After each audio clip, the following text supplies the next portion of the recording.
Welcome all to the Liminal Collective. My name's Andy Walsh. I've been very fortunate to have a career spent watching extraordinary people do extraordinary things and listening and learning from them over the last 30 years has really guided how we think about human performance and sort of the background of this conversation. Today I'm joined by Benny Popven and Jürgen Heitmann. Gentlemen, why don't you introduce yourselves? Sure.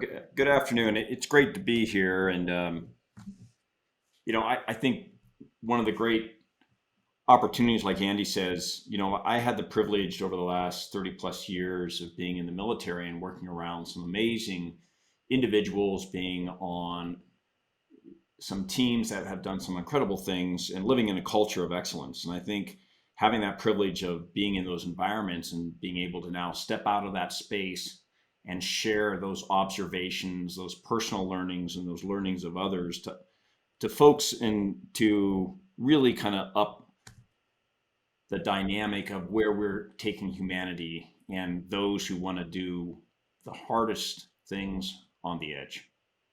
So I'm really happy to be here and appreciate the opportunity to share some of those learnings that I've observed. Thanks, Andy and Jürgen, for the invites. My name is Ben. I come from the world of performing arts. Background was in gymnastics, and then somehow through the years transferred into the Cirque du Soleil community, where I was fortunate enough to perform on multiple stages and meet some great athletes, turning into artists, turning into coach. So going through this transformational process where you enter at a certain person and you exit and you keep going, you keep learning something new about the environment and about yourself and about others. So Andy and Jürgen and I, with other individuals in Liminal Collective, this is one of our things that we love to discover, to explore more, and to constantly learn. How do we get better at ourselves? How does a better you equals a better at what you do? And we're constantly learning, we're constantly expanding our circle in order to try to get this new insights, whether it's through technology or other communities or other individuals that are exciting or on the same path as us, to kind of explore the edges of performances. And how do we adapt, and how can we help one individual at a time and create a better place, a better human, better humanity, a better community. So I'll pass it back to you, Andy. Yeah, thanks, gentlemen. So this is a three-part series, as we shared, informed by our collective experiences over the years. And this is where we're going to talk about sort of what Benny just mentioned, better at you, and how that informs and supports better at what you do. So we look forward to having this conversation as we move forward today. For part one of this series, we're going to talk about who we are. What is human performance? And we're going to focus a little bit on the environment we like to play in as the Liminal Collective. So let's get started. Let's talk a little bit about what is Liminal Collective and human performance. Why don't we start, Ben? Why don't you kick us off? Because you have a unique background coming from the artistic community, and that lens is really a key part of how we define the liminal community. Yeah, thanks, Andy. As far as, again, for me, for it's always going to be a little bit different depending who we are and our background and where we come from. But for me, like, Liminal Collective is definitely an organization where we like to explore. We like to create different journeys, jump on different journeys where we constantly evolve, meet, learn, educate, and kind of repeat. The sense of like the hero's journey where, the main mission, anyways, for me would be we trying to optimize human performance in high performance environment. And that can be done. There are so many different levels. There are so many different tentacles that we can sprout from. And that the beauty of Liminal is that we are a very eclectic and diverse group. My background being from the circus arts and from the sport of gymnastics, and other people being completely different, like Jürgen and yourself, Andy. So I'm fortunate enough to keep be part of this organization where I get to learn every time, whether we jump on a call together, we meet together, we go explore something together. So there's always the nuance of something that I had an idea or a conceptual or a perceived limit that, with you guys and with the rest of the group, you realize, oh, there's so much more than that. So I would kind of just label us for me this group that goes on this journey, where we constantly shift from learning and educate and insight and bring it back to the center, and evolve as a group of individuals and collective group where, we inspire, we get inspired, we try to inspire others, and always with the level of human performance, high performance in that world. Fantastic. Jürgen, Liminal Collective, what is it? And what is human performance? As I was thinking a little bit more deeply as Ben was just describing, I think one of the nuances of Liminal Collective is its power is this cognitive diversity and this bias towards action. To explore those edges that we challenge, both in respect to science, but also with the practitioner's lens. And how do we really kind of put ourselves out there to make us uncomfortable? So that sense about having a beginner's mindset, back to Ben's comments, we're not really a group of eclectic experts in a field, but we're more about progression and learning. So I would describe ourselves as always striving to be expert learners.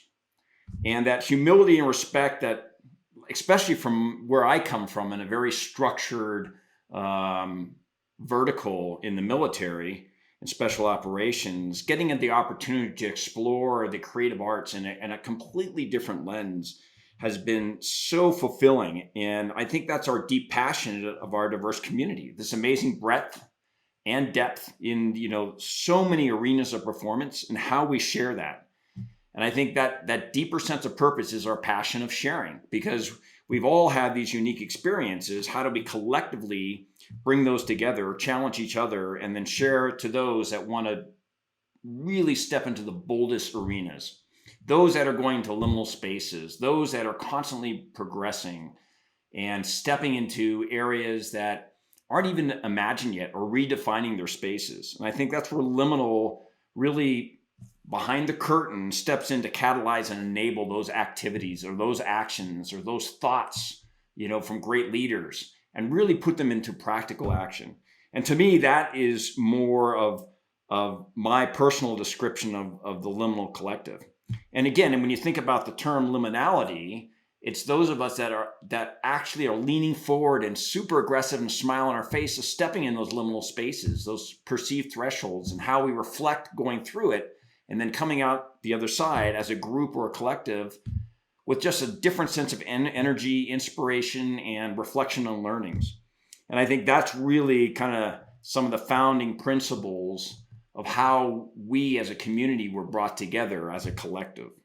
No, this is great. And I think, if you were to ask any one of the members of the community, everyone has a slightly different answer. So, to sort of, where's our common ground is probably a great way to start. I think that the Liminal Collective is essentially from my lens, that sort of global network of people and institutions and facilities who are passionate about exploring the edge of human potential and what people are capable of doing. And I think we do that through the means of either programs where we actually are supporting different entities trying to push the edge, but at the same time, it's this collective wisdom and continual learning that you mentioned, Jürgen, where we're gathering that insight and gathering those lessons learned.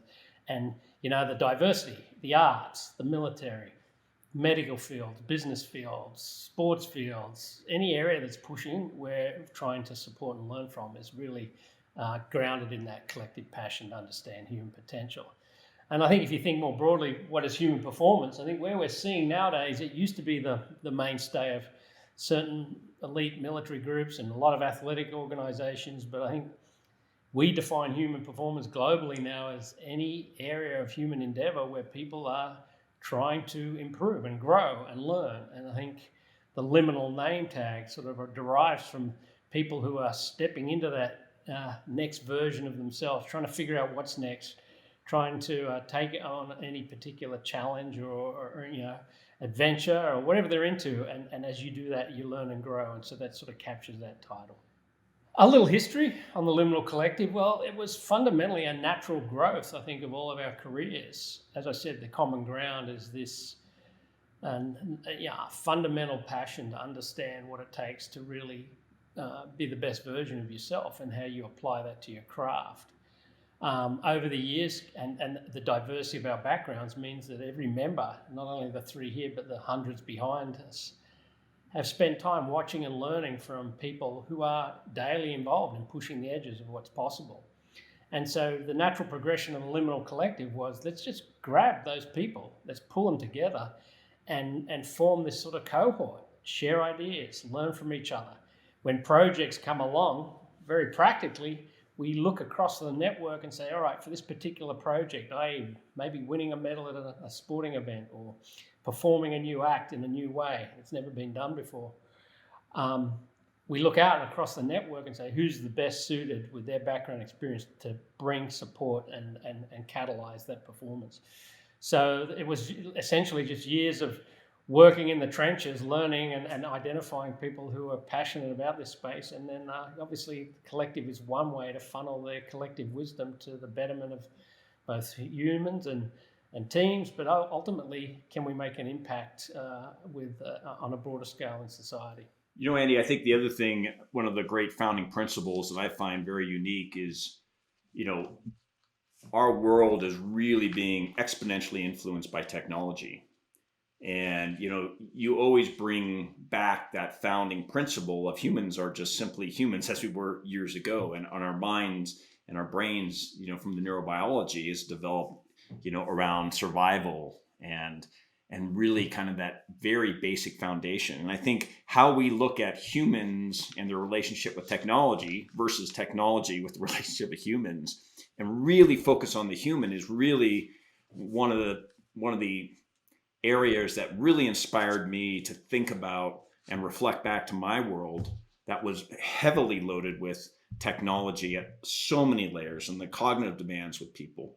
And I think that's probably one of the great principles of how Liminal is taking a respectful approach to bringing humans to become better humans as individuals, not just technically as performers.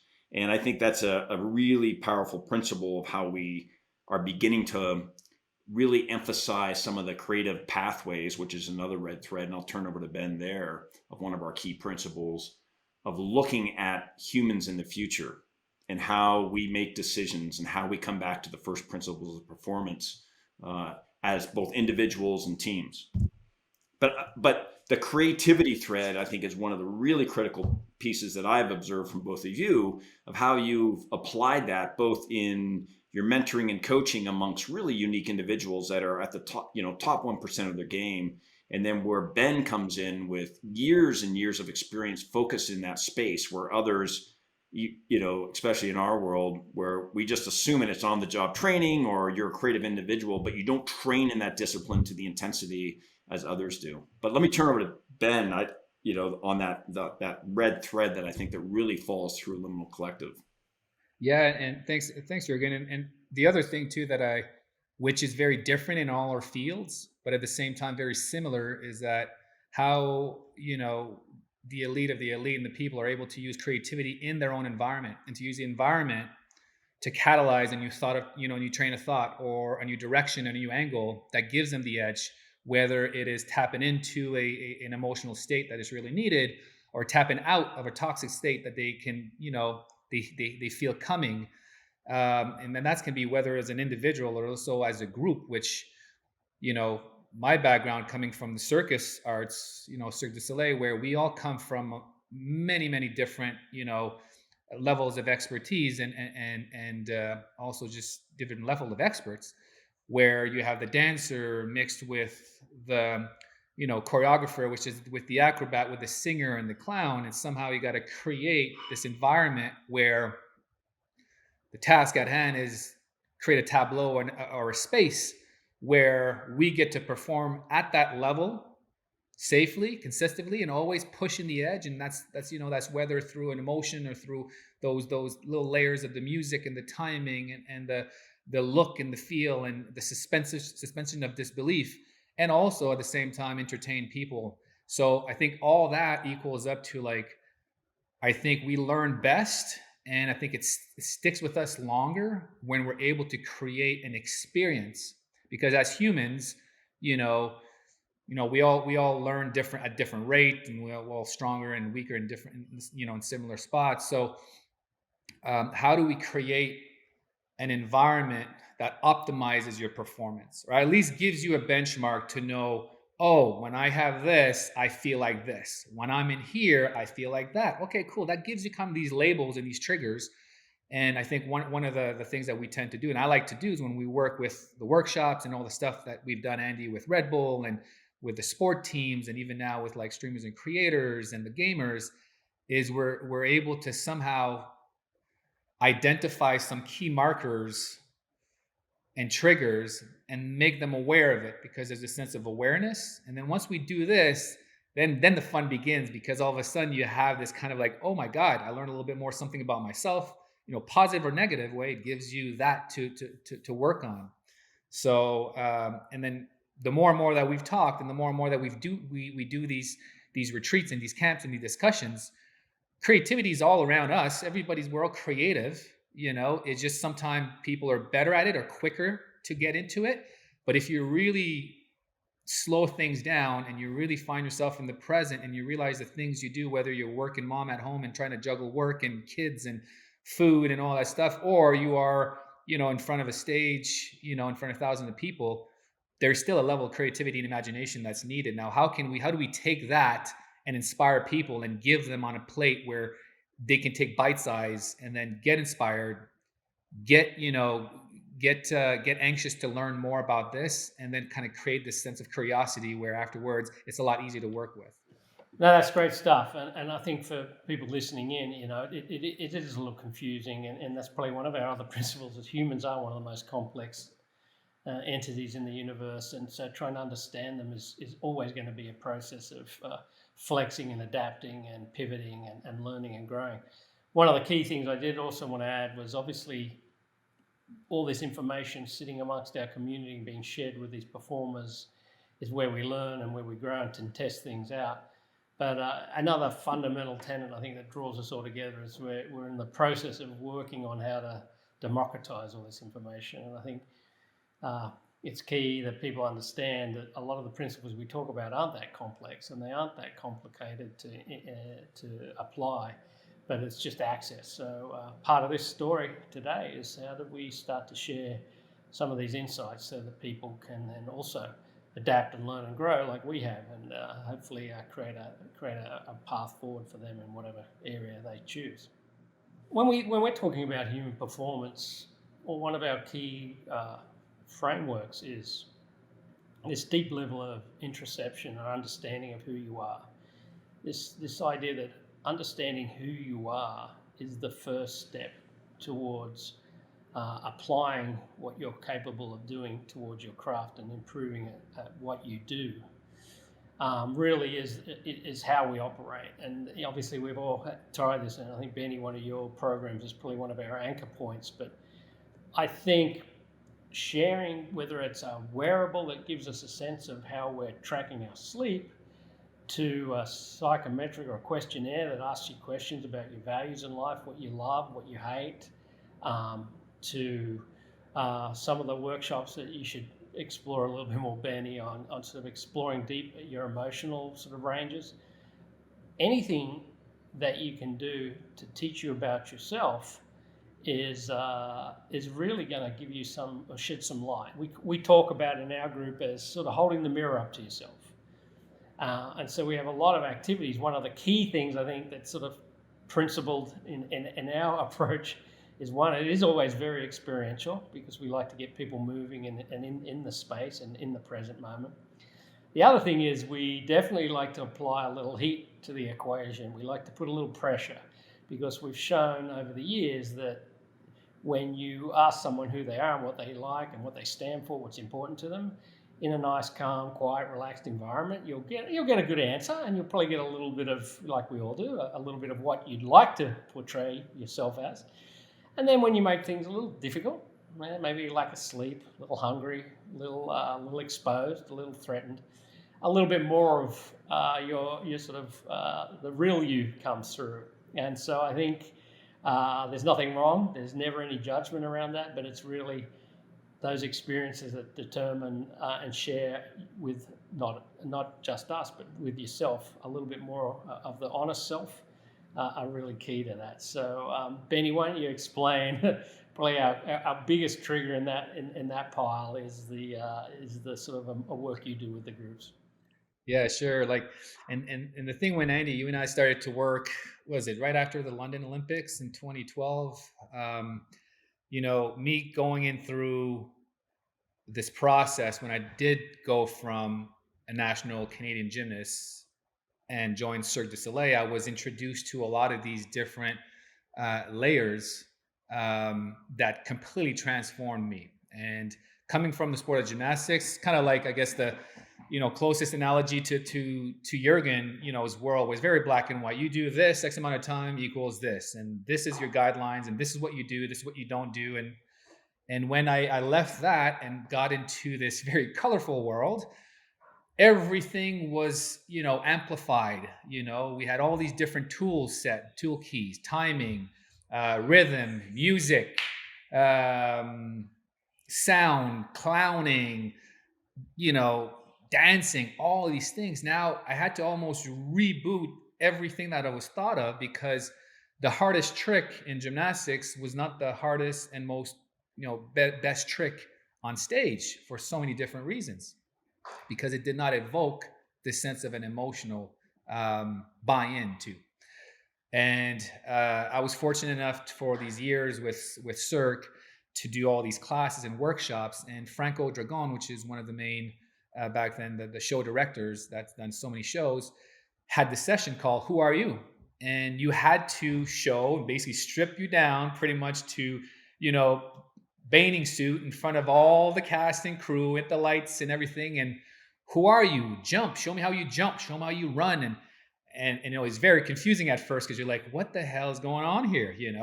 But then you see a few people that actually been there, and everybody has to go through that. So it's not something you can hide in the corner and just let and hope they don't pick you. Like, it was part of the process. And that went on for like weeks and months. So at this one point, to Andy's point, where we apply enough pressure in an environment, at some point you kind of let go and you really show your true colors. And that's either emotionally or physically, or you laugh, you cry, you're confused, you're angry. But all those things are tools that we use in the entertainment world. And when you tap into these emotional states, a good director, good choreographer captures this. Yes, what you're feeling, this is good. And then so it gives you benchmarks. And again, it comes back to gives you triggers and markers where, oh my God, I got to here. This is how I felt. Now, if I'm truly aware of the present, I use this as a benchmark. So if I feel myself that I need to get into this is what I did this time. And if I need to get myself out of it, this is what we did. So constantly kind of like anchor in the present moment that gives you the knowledge of how you got to there and let out of it. So I think, in a way where it's very used to doing in our world, when we bring this kind of workshop or session in a completely different environment, in the sport world, in the entrepreneur world, in the business world, is very, very, very different. So, and we had some great results through the past of the years where people crack, but like we're able to kind of massage and make them aware of everything. And I think that's the first thing, which if you can somehow create an environment or a session or a window where that individual or that group can really be fully authentically and organically aware of him there right now, it definitely starts kind of layering the foundational of who are you, get an understanding of, who are you as an individual, and how do you get in and how do you get out. And some people thrive to that, some people explore this a lot easier than others, but it's definitely a great tool that has shown great success in the past close to 10-12 years doing these workshops with these different groups. And we're right now we're at the point where what else do we bring to the table in order to bring the level up? How do we level that up? How do we get a little bit better? How can we tap into this quicker? How can we share the information to that person, sooner, faster? How do they keep track of it? So that's all the fun part of, creative workshops in the performance world. And again, this is just one of the examples that we've used in the past and we still use to this day and we will use in the future to kind of help get this better understanding of who you are and what triggers you. Benny, yeah, over the years, the number of people who are extraordinary in one particular field, but when you get them on stage and you ask them to do a little improv, a little emotional range work, a little movement, it shortens everyone up real quick. And as you say, with a smile on our faces. Jürgen, obviously, we also learned deeply from your community and maybe briefly chat about the one pivotal event that sort of is part of your selection where you apply a little pressure, a lack of sleep, a lack of food, and you definitely find out during that week a lot more about yourself. And then there's obviously certain things that allow you to navigate that space. I don't know if you want to share sort of that exposure through that lens. Yeah, I think, one of the things, just reflecting on Ben's comments there on creativity, is where he really brings out people's sense of or redefining their vulnerability and the risk and courage to do that. And I think in our world, we do it in a different way in the training house, going through these shared, very visceral experiences, though Ben does the same thing. But it's building this environment of trust, authenticity, transparency, really equaling that compassion and vulnerability to each other. So we're always thinking about helping our teammates out, going through a hard time or a difficult time. And I know we'll talk about that a little bit more in kind of a chaotic, complex, long duration uncertainty environment. But, as I reflect back, those experiences and most importantly, the shared experiences of how you can go through some of those spaces as a team, and the accountability of yourself as an individual to that team, being vulnerable enough to always being compassionate and caring about others, takes you out of that space of, hey, am I going to make this through? What about me? All that kind of stuff, and where you're really focusing on each other. And it's kind of that servant leadership and that always caring aspect defined in action that is so amazing. And back to your point, Andy, it's designed that way. It's designed with a little edge to constantly challenge and push that kind of perceived threshold or what you think you can do as an individual. But as a team, you could absolutely do it. And you reflect back on that. There's structured ways of reflection and honest and vulnerable self-reflection, and even harder, reflection of your teammates, of what they did well, what they didn't do well, how we can learn from that whole piece. And I think those challenges, and as you always say, just let it kind of unfold and flow over you, and really have that kind of inception point where you're really collecting and cataloging those experiences and how you felt, as Ben always emphasizes, how you felt emotionally, how you made decisions, your cognitive aspect, the physiological aspects are always natural, and you have biometrics and things like that to take, an objective perspective, but also, the reflection piece is the subjective perspective. And I think combining those two is where I think when you look at performance, i.e. what you're doing and how you do it, is that learning experience. And I think surrendering to those elements, just being able to adapt and being agile to your responses, and then being kind to yourself because you're learning in this process and you're going through this process with others, and be kind to others. And I think that's the nuance of how, as I reflect back, in the moment you don't feel that. You're just trying to perform at 110% to make it through that, next 20 minutes or that next hour, or that to get to that next meal. But in a sense, you're building all these attributes that are so important in the first principles of performance, of accountability and responsibility, not just to yourself to perform, but to your teammates and the team and what you're trying to do. And I think as I look back, and as I reflect watching you all in your arenas really draw that out, is probably one of the most powerful first principles that you can really kind of step into redefining your performance principles or how you go about them in your arena? I'll echo that too, Jurgen. And one of the things now, looking back to all the sessions and stuff that we've done and ourselves going through all this transformation, I think making sure that you find time to give yourself this reflection piece after some main events or some major events, or even just to, just getting used to your routine. You do this, give yourself a little breathing room. Okay, analyze like when went through, what kind of state of mind were you in, went positive. Like if you're able to, anyways, for me, if I would have been able to do that earlier on in my career, whether it's gymnastics or a circus performer or a creative director and all that stuff, is I think that's one thing that's often overlooked. We go, go, go, go, go, go, go, go, go, go, go, go, go. And then there's no pause in between that doesn't give you these times where you can reflect and come back where, okay, why did this happen? Oh, I wasn't in the right state of mind. Why did this happen? Oh, this. Because all these little things, add up and will have a direct impact of where you go next, how you shape your future, how do you shape your next decision, who do you connect with, who do you not connect with. So I think, anyways, for me, I thought that was a nice thing. You just made me spark of this, where if I had to go back, adding time, reflection time, and also kind of even making time for other people when you're running a group. All right, we went through this, kind of like not necessarily an after action review or debrief, but let's just be right here, right now, as a group or as an individual. Right, wrong, okay, perfect. Catalog it and move on.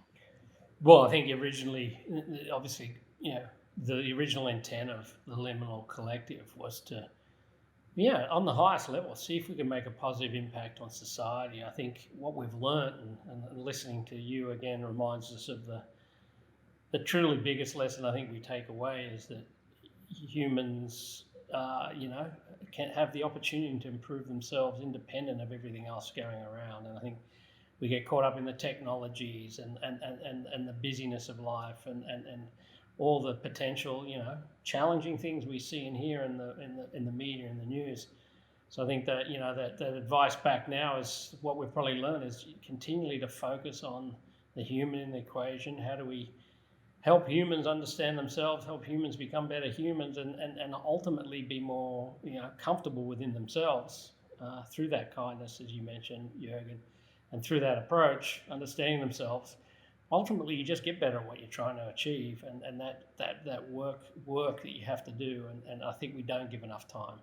That's even one of our biggest faults is we're always charging and pushing, and then we have to take that moment and just sit back and in that true liminal fashion of becoming, before you become that next version of yourself, but you're leaving the old version behind. There's a time that's required in there to just enjoy that ambiguity and that lack of